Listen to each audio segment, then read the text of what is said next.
అంటే ఇప్పుడు మీరు ఇప్పుడు శ్రీనివాసరావు గారు చెప్తున్నారు కదా, ఇంత రిలీజ్ అయింది 3,500 కోట్లు మేము చూస్తున్నాం, మాకు ఇప్పుడు అది ఆ విషయంలో నైపుణ్యత వచ్చిందని చెప్తున్నారు. మరి చూడాలి అది నైపుణ్యత అంటే మేము అంటే ఇంత మొదట్లో మీకు తెలియకపోతాడు కానీ ఇప్పుడు మొదట్లో ఎవరికైనా అలవాటు అది, బట్ దాన్ని అది ఎట్లా చూడొచ్చో తెలుసుకునే అవకాశం వచ్చింది అంటున్నారు కదా. ఇప్పుడు అధికారుల సంఘంగా ఉన్నాం కాబట్టి మేము ప్రతి అధికారి దగ్గరికి పోయి కొన్ని గవర్నమెంట్ సీక్రెట్ ఉన్నా మాకు తెలుస్తుంది. అన్న ఇప్పుడు ఉపాధ్యాయ సంఘ నాయకుడి నుంచి ప్రజాప్రతినిధి అయిపోయాడు. అన్నగా పోతే కొంత భయపడతారు. అంటే అది అంటే ఇప్పుడు నేను అనేది ఏంటంటే సీనన్న, నేను చాలా సార్లు ముఖ్యమంత్రి గారికి అప్పుడు నేను ఒక జేఏసీలో మీలో ఒక ఉన్నప్పుడు మీరు ఉన్నారు, నేను October 24 లో మాట్లాడినప్పుడు కూడా మీ మధ్య మనందరం కలిసి మాట్లాడినప్పుడు ఒకటే మాట చెప్పిన, ఏముందంటే ఇవన్నీ జీపీఎఫ్ వేసినాము, అవి వేసినాం, ఇవి వేసినాము, 30,000 బిల్లులు వేసినాం, లక్షలోపు వేసినాం, ఇవి కాదు మనకు కావాల్సింది. డేట్ ప్రకారం వేయండి. ఆ డేట్ ప్రకారం వేసుకుంటూ పోతే మనకు ఒక క్లారిటీ వస్తుంది. ఒక గ్రీన్ ఛానల్ ఏర్పాటు చేస్తే ఆ గ్రీన్ ఛానల్ ద్వారా చెల్లింపులు జరుగుతుంటే అది ఒక క్లారిటీ ఉంటుంది. చెల్లింపులు జరుగుతున్నాయా లేదా అనేది ఒక క్లారిటీ వస్తుంది. అంటే జూన్ అయిపోయింది, జూలై అయిపోయింది, ఆగస్ట్ అయిపోయింది, ఇట్లా వస్తూ ఉంటది. అట్లా వీళ్ళు కాకుండా ఇవి వేసినాం, అవి వేసినాం, పోలీసు వాళ్ళకి వేసినాం, మీకు వేసినాం, జీపీఎఫ్ వేసినాం అంటే ఒక జిల్లాలో ఫిబ్రవరికి అవుతుంది, ఒక జిల్లాలో జనవరి వరకు ఎందుకు అవుతుంది, కొన్ని జిల్లాలో నవంబర్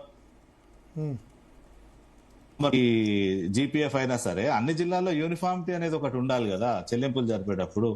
నేను ఆ గ్రీన్ ఛానల్ ఎందుకు ఏర్పాటు చేయట్లేదు ప్రభుత్వం అనేది నేను అడిగే ప్రశ్న. అట్లా అయితే ఒక క్లారిటీ ఉంటది, చెల్లింపులు జరిగినాయని మనం నమ్మొచ్చు. భుజంగరావు గారు, 3,500 crores దగ్గర దాకా రిలీజ్ అవుతే ఎంతమంది ఇష్యూ రిజాల్వ్ కావచ్చు?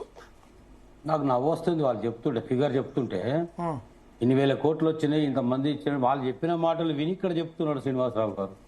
అంటే మరి ప్రభుత్వం చెప్పిందని నమ్మాలి కదా. ఇప్పుడు నిన్న 713 కోట్లు రిలీజ్ చేశారు అని చెప్పారు. జీపీఎఫ్ లు ఫిబ్రవరి 2025 ఫిబ్రవరి వరకు జీపీఎఫ్ లు అందరూ రిలీజ్ అయినాయి అంటున్నారు సార్. నిన్న 31st సందర్భంగా చాలా మంది కలిశారు, కొన్ని వందల మంది మొత్తుకుంటున్నారు ఎవరికి రాలేదని. ఎక్కడికి వచ్చినాయి సార్ డబ్బులు, ఎవరికి ఇచ్చిండ్రు? ఏం గందరగోళం ఇది? డబ్బులు వేసినామని ఇప్పుడు నిన్న జీపీఎఫ్ నిన్న వేస్తే ఎన్ని రోజులు టైం పడుతుంది రీచ్ అయ్యేంత వరకు? ఉపాధ్యాయులు లేదా రిటైర్మెంట్ వాళ్ళ దగ్గర ఎంప్లాయీస్ దగ్గరికి రీచ్ అయ్యేందుకు ఎంత టైం పట్టొచ్చు శ్రీనివాసరావు గారు? 5 minutes పడుతుంది అన్న. సెకండ్స్ మాక్సిమం 5 minutes అంతే. నాకు నిన్న ఫోన్ వస్తే మీరు 25 ఫిబ్రవరి వరకు జీపీఎఫ్ అయితే పడ్డది, చెక్ చేసుకోండి అని చెప్పాను.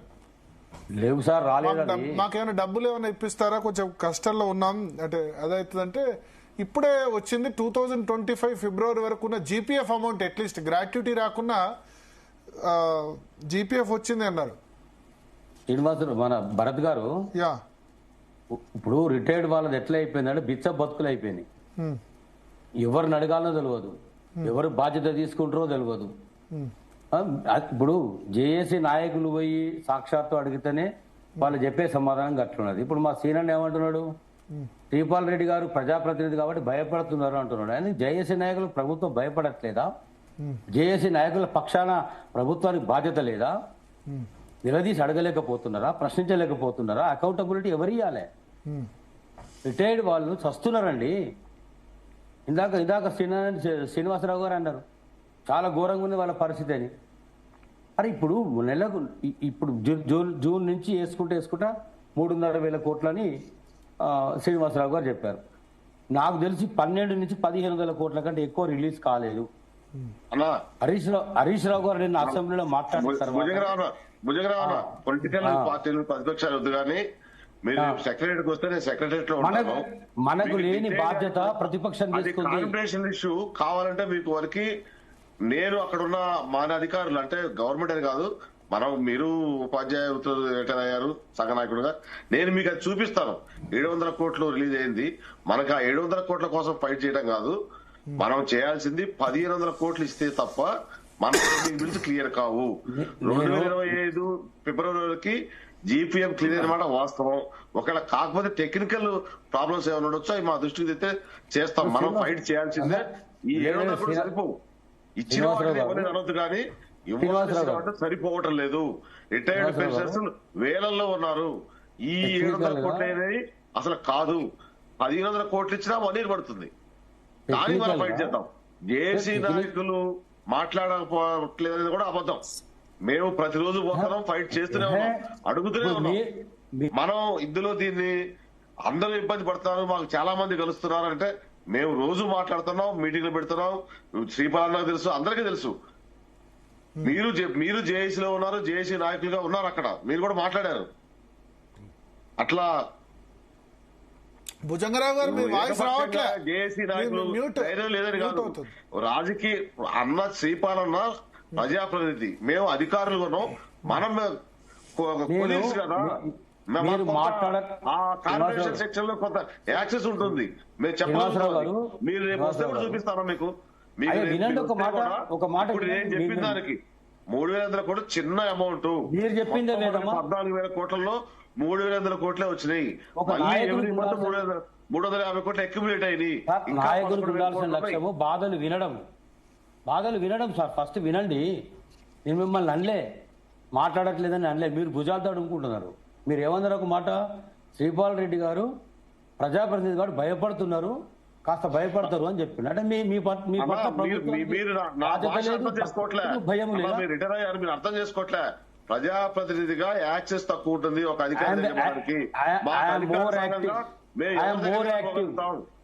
I'm more active than you. I'm retired person, very active. మాట్లాడేది భుజంగరావు గారు ఆయన ఏమంటారంటే,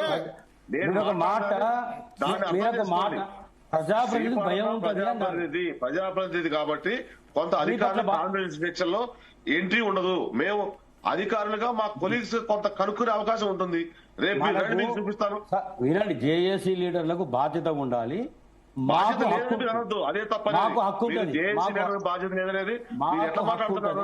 మీరు ఏ హోదాలో మాట్లాడుతున్నారు? జేఏసీ నాయకుడు బాధ్యత లేదని మీరు ఒక మాజీ సంఘ నాయకుడిగా మీరు మాట్లాడడం తప్పు.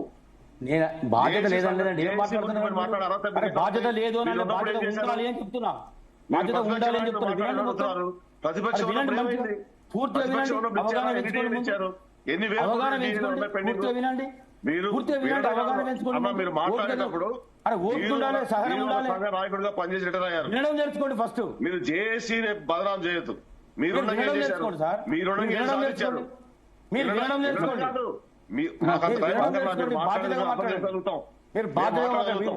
జేఏసీ నాయకులకు బాధ్యత ఉండాలి అన్న, బాధ్యత లేదు అనలే. My friend you are mistaken. బాధ్యత లేదు అనలేదు, టేక్ బ్యాక్ యువర్ వర్డ్. బాధ్యత లేదు అనలేదు, బాధ్యత ఉండాలి అన్న. బాధ్యత ఉంటే ప్రభుత్వానికి భయం లేదని మీరే చెప్పారు కదా. ఎట్లా చెప్తారు మాట? ప్రభుత్వానికి భయం ఎక్కడన్నా అన్న, నువ్వేమింటున్నావు? మీరు అన్నారు మాకు గైడ్ చేయాల్సిన భుజంగరావు అన్న నేను చెప్పా అంటే తెలంగాణ విఠల్ గారు కూడా జాయిన్ అయ్యారు. ఒకటే చిన్న క్లారిటీ ఇస్తా సార్. ఇక్కడ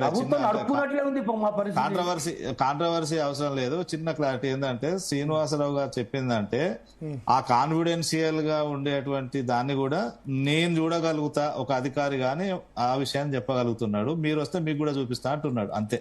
దాంట్లో ప్రజాప్రతినిధి కాబట్టి మీరంటే భయం ఉంటుందనే వర్డ్ అన్నాడు ఆయన. అంటే వీళ్ళు జేఏసీ నాయకుల పక్షాన ప్రభుత్వానికి బాధ్యత లేదా, భయం లేదా ప్రభుత్వానికి? భయం అనేది ఎందుకు వాడిండు అంటే, కాన్ఫిడెన్షియల్ రిపోర్ట్స్ చూపెట్టడానికి భయపడతారు అన్నట్టు మాట్లాడిండు అట్లా. అందులో మనం పక్కింటి ఆవిడ చాలా మంచిదంటే నేను కాదు. ఇక మనం అందరం ఉద్యోగ సంఘాల నాయకులు, ఇక మనకు కాంట్రవర్సీ అవసరం లేదన్నా. శ్రీపాలన వినాలి కదా, సస్తున్నారన్న, ఏడుస్తున్నారు. 37 మంది చచ్చిపోయారు, చాలా బాధ. 39 మంది అయ్యారు. ఇప్పుడు భుజంగరావు గారు ఒకటి 3,500 కోట్లు. ఇప్పుడు ఎవరు అధికారంలో ఉన్నా ఈ సంఘ నాయకులకు సంబంధించి బ్లేమ్ చేయడం అన్నది జరుగుతూనే ఉంటది కదా. ఎట్లా మరి ఇప్పుడు బీఆర్ఎస్ ఎవరు బ్లేమ్ చేయరు సార్? సరిగ్గా పనిచేస్తే ఎవరు బ్లేమ్ చేయరు?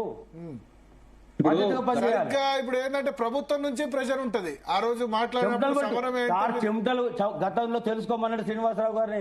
టీఆర్ఎస్ ప్రభుత్వానికి 10 ఉన్నాను, చెమటలు పట్టించినాం 33 ఏళ్ళ సర్వీసు. చెమటలు పట్టించినాం మీరు ఏం చేశారో మాకు తెలుసా? సంఘం గురించి మాట్లాడేటప్పుడు మీరు వారిపోయిండు తెలుసుకొని మీరు వారిపోయిండు మీరు వారిపోయిండు చెమటలు పట్టించినాం వద్దు వద్దు మనకు కాంట్రవర్సీ వద్దు అండి. చెమటలు పట్టించింది మేము. మీకు బాధ్యత ఆనాడలేదు ఈనాడు లేదు. చెమటాడబట్టి అన్న 10 ఏళ్ళ సంఘాలే లేవు, రికగ్నేషన్ లేదు, పోయి అడగండి.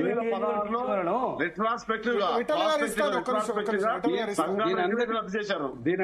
భరతన్న దీని అంతటికీ కారణము గతంలో 3 సంవత్సరాలు కనుక ఆ ప్రభుత్వం పెంచకపోతే ఇవాళ ఈ సమస్యనే లేదు కదా. ఇవాళ ఈ ప్రభుత్వాన్ని బదనాం చేస్తున్నటువంటి ఈ ప్రభుత్వాన్ని మేమే సపోర్ట్ చేయడం లేదు. కానీ ఈ రోజు ఈ వ్యవస్థ భ్రష్టు పట్టేందుకు కారణం ఈ 3 సంవత్సరాలు పెంచింది ఎవరు, దీనికంత కారణం ఏంది? అరే పెంచకపోతే మాత్రం ఏంది రమేష్ అన్న, రమేష్ గారు రమేష్ గారు రమేష్ అన్న ఇప్పుడు పెంచకపోతే అప్పుడు రిటైర్ అయ్యేటోళ్ళు మళ్ళీ ఈ సంవత్సరం కూడా అయ్యేటోళ్ళే కదా రిటైర్మెంట్. దానికి అంతే కదా, మరి ఏముంది అందులో?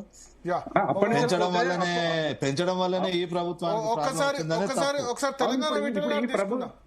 ఇప్పుడు ఈ ప్రభుత్వం తప్పించుకోవాలనుకుంటే 3 ఏళ్ళు వేస్తే కథమైపోతుంది కదా.